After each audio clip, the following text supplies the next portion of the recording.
Clara Fatimi, bonsoir. Vous êtes avocate, vous êtes née, je l'ai dit, en France. Vous travaillez aux côtés de, je tiens à le signaler, Thibault de Montbrial. Et vous, ce qui a déclenché, alors la mort de Marsa Amini a déclenché ce combat de Maïmouna. L'enfance de Fadila l'a poussée à se rebeller et à être ce qu'elle est aujourd'hui, remarquable et courageuse. Et vous, c'est l'attentat de Charlie Hebdo. Oui, le 7 janvier 2015, comme beaucoup de Français, j'ai ressenti une douleur indicible, indescriptible, et je me suis dit que notre pays était attaqué en plein cœur et qu'il fallait agir. Tous les symboles avaient été visés, touchés le 7 janvier, mais aussi les 8 et 9 janvier 2015. On oublie trop souvent que des policiers ont été abattus aussi, des civils, des journalistes, des juifs.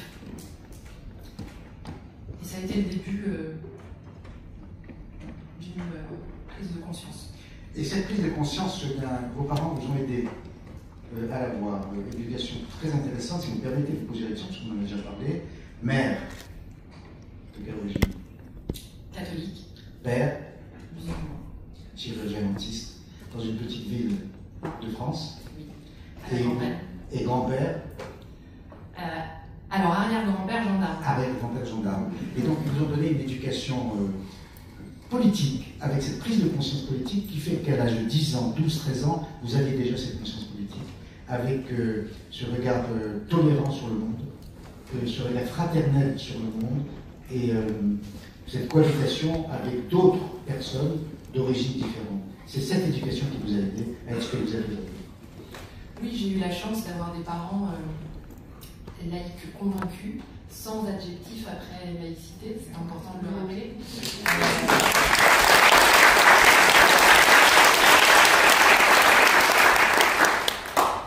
Et ça m'a été transmis par l'éducation de mes parents, donc je m'estime chanceuse, parce que les nouvelles générations n'ont pas forcément cette chance-là.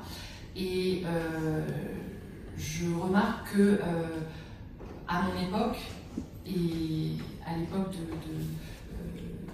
de Mona, de Fadila et de vous, Paul aussi, en fait, on n'avait pas besoin de nous apprendre la laïcité.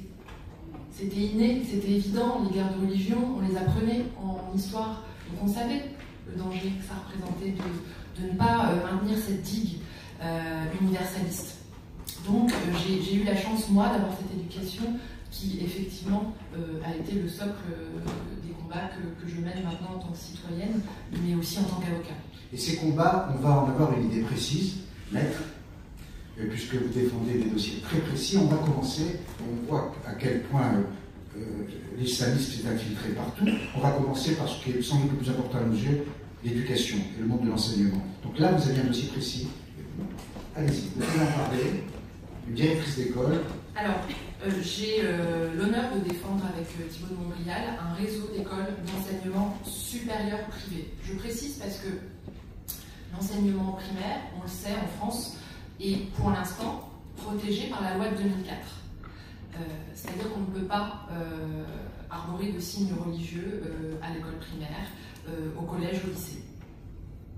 Mais post-bac, il n'y a pas de loi de 2004.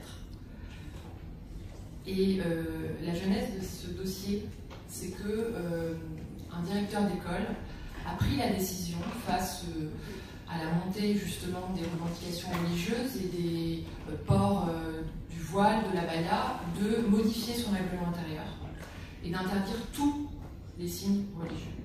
Et ce règlement a été attaqué en justice. Donc la procédure est en cours. Par 3 étudiantes qui ont refusé de se conformer à ce règlement qu'elles avaient pourtant signé en début d'année, au motif que cette interdiction de port de signes religieux serait discriminatoire. Donc on se bat en ce moment même pour gagner ce combat judiciaire qui n'est pas terminé. Je le dis, la jurisprudence n'est pas claire, n'est pas tranchée sur ce point, donc on n'a pas de réponse aujourd'hui juridique, puisqu'on n'a pas de loi qui vient nous dire après le bac, dans l'enseignement supérieur public ou privé, en effet, les signes religieux sont proscrits. Donc c'est à la discrétion de chaque directeur d'établissement. C'est dire à quel point les islamistes savent utiliser toutes les ficelles de notre démocratie, et ce qui fait notre force, mais parfois aussi notre faiblesse, et qu'ils savent utiliser. En fait, ils ont compris qu'ils pouvaient utiliser le principe de laïcité, le principe de non-discrimination, la liberté, tout ça c'est dans leur vocabulaire. Vous ne verrez jamais sur le site du CCIE, ex-CCIF, collectif contre l'islamophobie en France, qui est devenu en Europe, qui s'est réfugié en Belgique. Vous ne verrez jamais sur leur visuel, leur communication sur les réseaux sociaux apparaître les mots charia.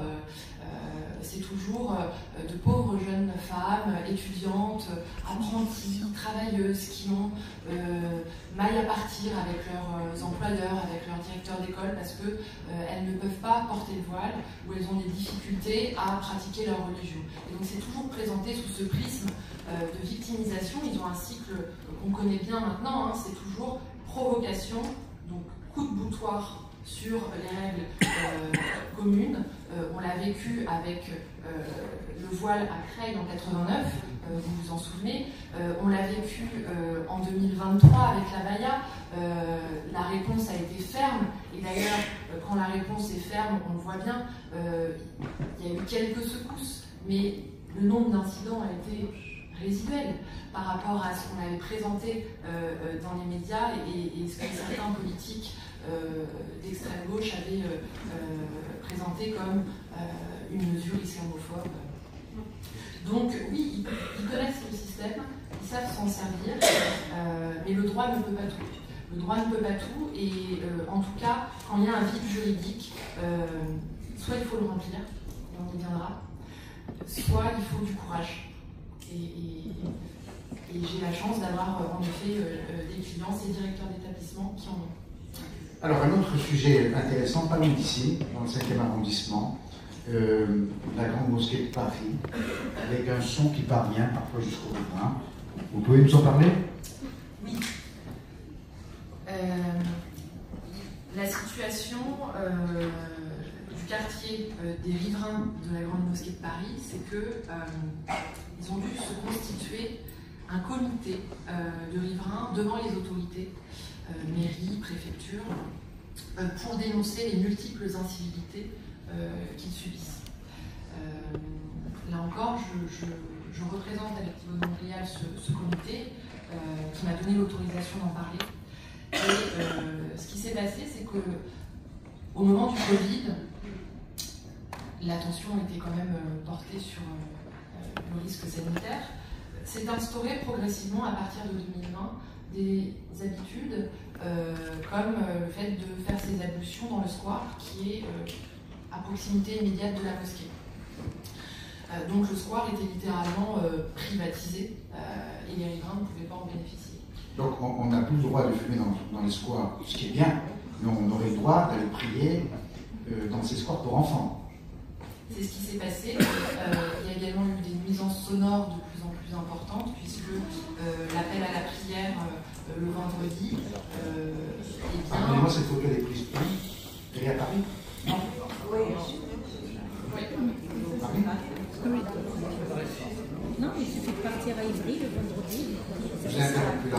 Non, mais c'est ça, c'est une illustration parmi d'autres, c'est-à-dire qu'il y a les nuisances sonores, il y a l'occupation de l'espace public qu'on tolère, puisque je rappelle juste que le prosélytisme n'est pas interdit tant qu'il ne trouble pas l'ordre public. La question c'est est-ce que ça trouble l'ordre public? Je pense qu'ici on est tous d'accord pour répondre. Et là c'est en France, puisqu'il y a un français. On est en France là.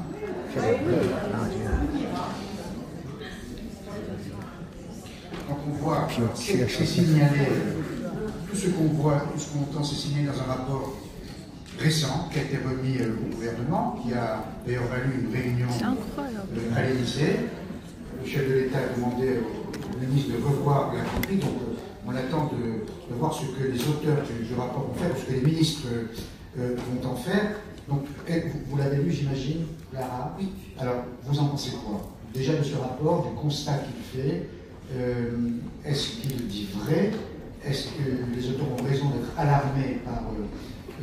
pardon, j'ai animé il y a quelques mois un débat sur le financement du terrorisme au Sénat, et je n'oublierai jamais cet expert venu de Londres, d'ailleurs musulman, donc absolument pas suspect, qui nous a dit: vous n'imaginez pas le degré d'infiltration des frères musulmans en France. Voilà, je fais une petite parenthèse qui est une info. Alors, la lecture de ce rapport, vous fait-il quoi là? La lecture, mais surtout le fait qu'il ait été publié déjà, il faut saluer le fait qu'aujourd'hui on puisse parler des frères musulmans sans être taxé de complotisme, d'extrême droitisme, de fascisme, et d'islamophobie, puisque ce sont les termes employés à chaque fois qu'on s'intéresse à la question de l'islamisme et qu'on dénonce les dérives de l'islam politique. Le rapport est sur le fond factuel, étayé. J'invite tous ceux qui ne l'ont pas encore fait à le lire, puisqu'il est disponible désormais en ligne. En revanche, les préconisations qui ont été faites posent question, puisque ça n'est pas en adéquation avec les constats qui sont au sein de ce rapport et le fait de dénoncer le frérisme en France. On a des préconisations qui sont complètement lunaires par rapport au contenu même du rapport. Donc il y a un hiatus que je n'explique pas.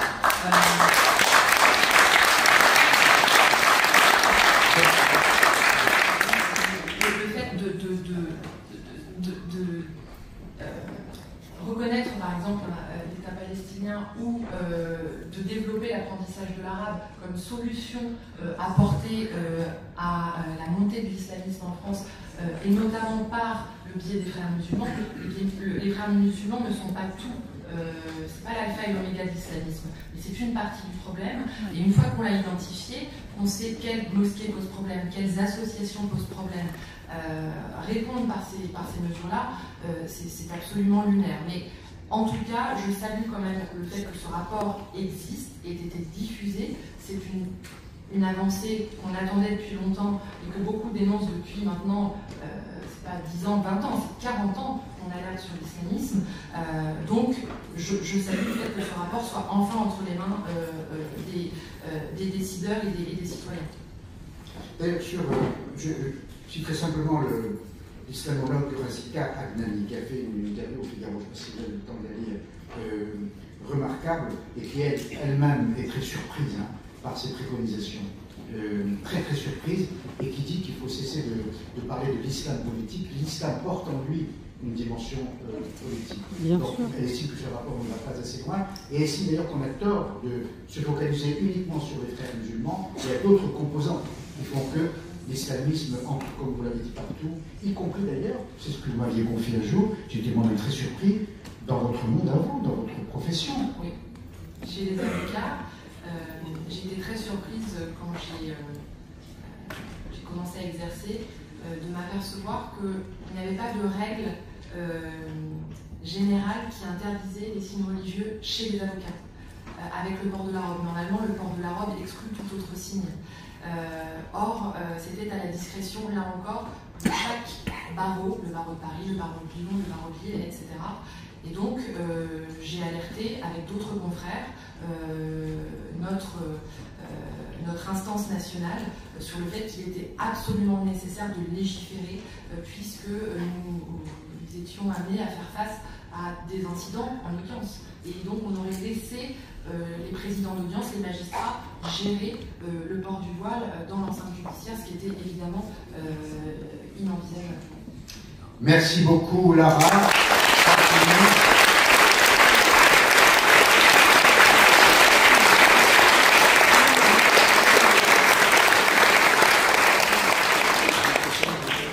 Lara, Fadila, Mona, 3 femmes, parcours différents, histoires différentes, mais un seul et même combat. Vraiment, applaudissons-les toutes les 3.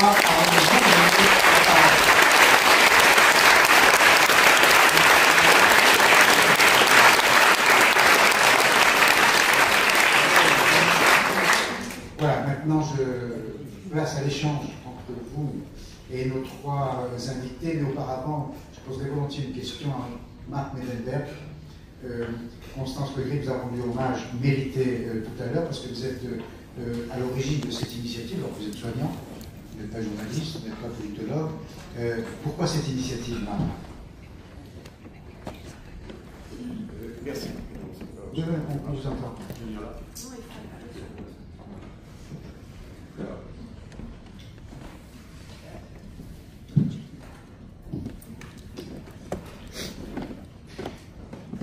Je suis médecin, c'est vrai, je suis citoyen français. Je suis beaucoup plus âgé que ces trois femmes. Et j'ai été... Il est moins âgé que moi, donc je vous rassure. On n'est pas très loin. J'ai été élevé par une famille française avec une mère immigrée, qui venait de Russie, et un père né à Paris, mais dont le père venait d'Ukraine. Ça nous rapproche déjà.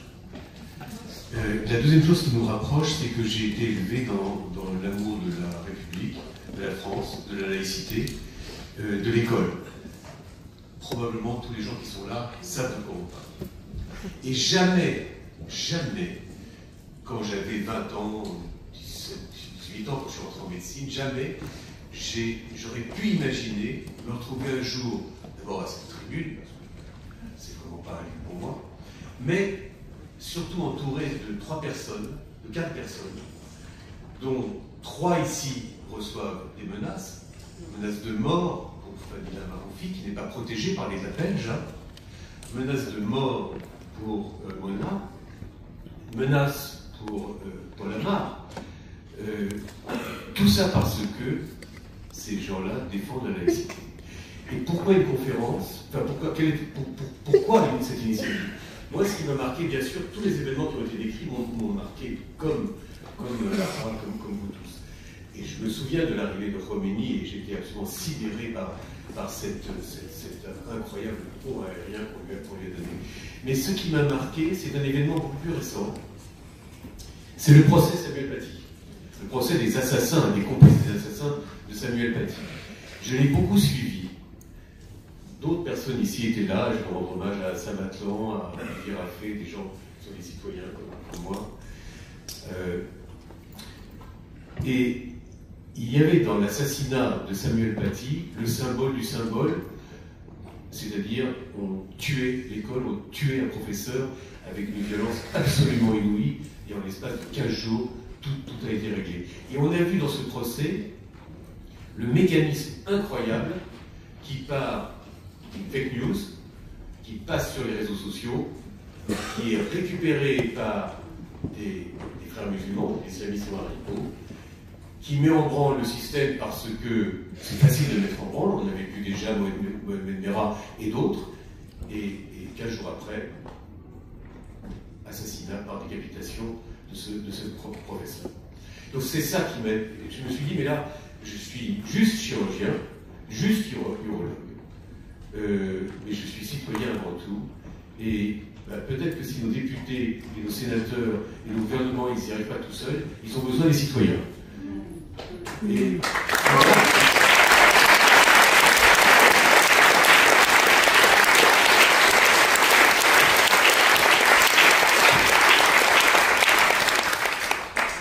Et pourquoi cette forme? Pourquoi une conférence? C'est vous qui l'avez voulu.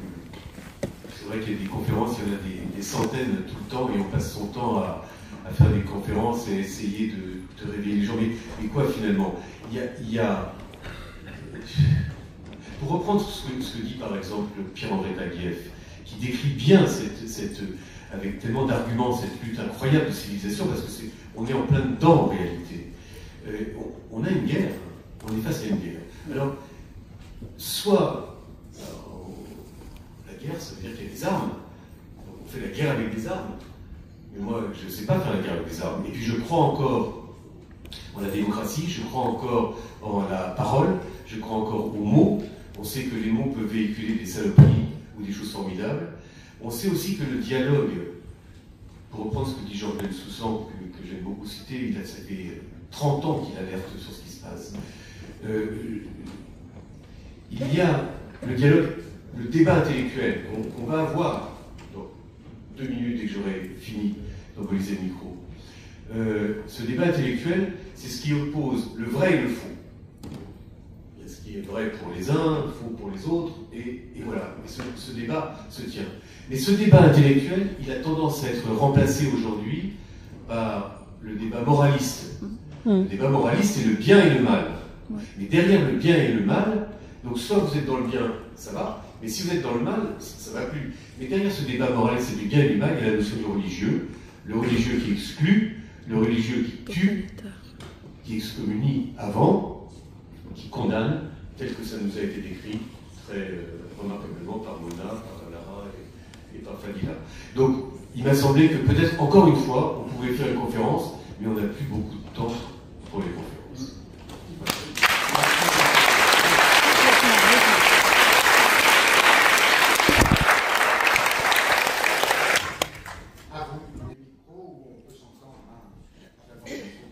J'ai une question, s'il vous plaît. Allez, monsieur Autron, alors, vous êtes nombreux à vouloir faire des questions. Merci beaucoup. Questions brèves et réponses brèves. Je m'appelle Paul Denis, j'ai été un des premiers à répondre à une initiative qui, hélas, est disparue, et je m'adresse à Madame la députée pour la rappeler. Après les attentats en 2015-2016, il a été créée la réserve citoyenne de l'éducation nationale. Et je me souviens du premier jour où nous avons été rassemblés, il y avait rien sur le bassin parisien, 7000 personnes environ, des gens absolument formidables, beaucoup, disons, de l'éducation nationale, mais des professeurs de fac, j'étais moi-même enseignant à l'université, des conseillers d'État, des gens qui avaient connu les prisons en Argentine, en Grèce, etc. Bref, un recrutement extraordinaire. En un mot, c'était la nation qui vient au secours de la République. Et en effet, pendant un petit temps, on a été distribué dans les écoles primaires, j'entends, mais également les collèges et les lycées, beaucoup de lycées techniques, dans les endroits difficiles, je parle de la banlieue parisienne pour ce qui nous concerne en tout cas, et parce qu'il faut filtrer, bien entendu, l'accès aux enfants, il faut que tout ça soit très contrôlé, et on a pu. En ce qui me concerne, pendant des années, j'ai expliqué la charte de la laïcité aux petits-enfants des écoles. Et vraiment, je pense que ça a été une expérience formidable. Cette chose a été abandonnée ensuite, au fur et à mesure, on est devenus les soldats de l'armée morte. Je m'adresse à Madame la députée, comment relancer une telle expérience qui groupe les énergies pour venir en soutien aux enseignants dans les écoles et dans les lycées-collèges. Merci. François Préfet, vous dire un mot ?